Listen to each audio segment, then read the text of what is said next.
Hi, I normally don't do videos like this, but I felt the need to cover this because it seems not enough people are talking about it. It's getting very little exposure, yet it is affecting a lot of people. The creator of the Turge mods, which if you didn't know, these are the mods that I showed in a recent video that are used in most hardcore DayZ servers. Well, this guy was banned and all of his mods were removed from the Steam workshop. Apparently, someone looked into the code for these mods and found out there was obfuscated or hidden code that allowed the creator to have admin access on any server that was using this mod, which is against policy, of course. The developer claimed that the mod contained a minimal dev tool available only to him and that it was strictly used during development and testing, never used in community servers, which may or may not be true. However, I don't see how he can possibly prove that because the code has been there the entire time. When these reports were made to Bohemia, it resulted in the mod developer being banned and all of his mods being removed from the Steam workshop. And let me explain why this is a bigger deal than it seems. These mods are what people refer to as a passion project.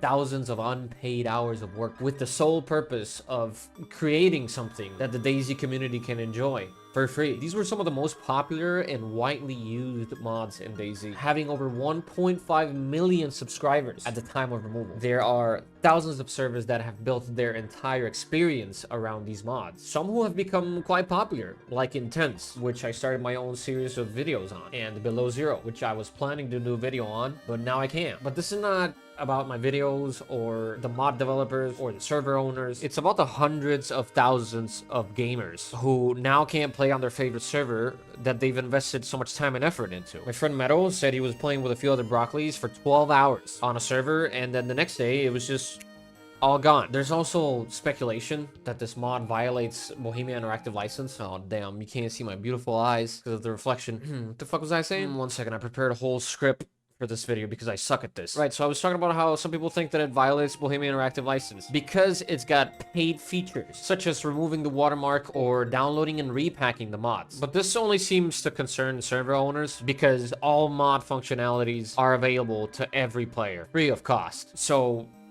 I have no idea if this is against policy or not. Obviously, transparency has never been an important value for Bohemia Interactive, so they haven't made a statement on this. At least none that I could find. If you find anything, please let me know. You know, I did a video on fake official servers almost 2 years ago, and even though they never commented on it, they quickly incorporated an official server authentication to stop them from appearing in the official tab and the official DayZ launcher. But 2 years later, these fake malicious servers are still very much a thing. If you're browsing and searching community servers, they disguise themselves as popular DayZ servers, and there is no proper verification process other than just making sure you're connecting to the correct IP. So please be careful. Maybe I'm being naive, but I think that the whole Turge mod situation could have definitely been an oversight, an honest mistake. You know, I can't picture the guy going, okay, today I'm gonna teleport to this guy's base on this server and I'm gonna steal everything.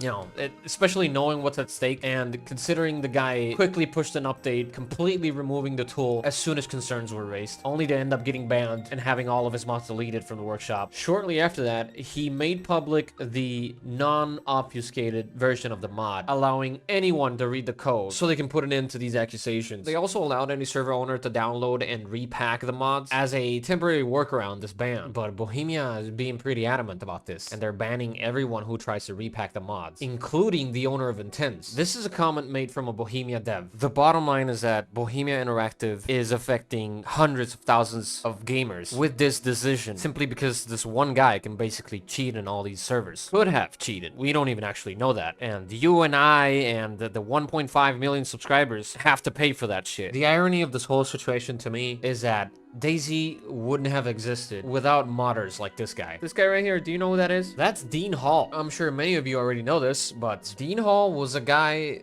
not that different from Turge. He was very much into modding, and he once made a very successful mod for the game Arma 2. You want to guess what the name of that mod was? Have you ever had a dream that you had? It's DayZ. DayZ was a mod for Arma 2. And then after the huge success that mod had, Bohemia Interactive actually hired this guy to make DayZ the standalone game. Anyway, if you wish to help bring back these mods for all of us to enjoy, you can do so by contacting Steam support and asking them to review their decision of removing these mods. Maybe even ask them to allow the updated version of the mod. You can also simply sign this petition, which honestly I have no idea if it's gonna have an impact, but it's worth a try. And any simple thing, you know, like sharing liking the video. Just talk about it, you know, get the word out. I'd love to hear your thoughts on this. Maybe you want to educate me on something, or if you've got anything at all that you like to share. I'd love to hear your thoughts on this in the comments. Okay, that's it. Thanks for watching. Bye.